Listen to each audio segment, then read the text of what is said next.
है। हेर्नुहोस् यी भाँडामा चाहिँ मेरो कस्तो लाग्छ। तपाईँहरू मास्नुहुन्छ कि हुँदैन भाँडाकुँडा घरतिर? म चाहिँ यसरी मास्छु है। मजा हल्का रमाइलो। आहा साथीहरू हेर्नुहोस्, तपाईँहरूले घरको काम कति गर्नुहुन्छ?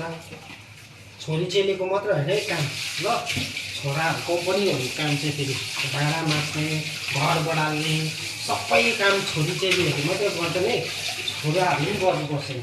छोराहरूले पनि गर्नुपर्छ नि। अन्त म छोरी चेलीहरूलाई सहयोग हुन्छ त, सहायता हुन्छ। तपाईँहरूको बुढीले तपाईँहरूको हस्बेन्डले गर्छ कि गर्दैन गाइस? ए यसरी यसरी हेर्नुहोस्, मात्रै गर्नुपर्छ साथीहरू। यसरी यसरी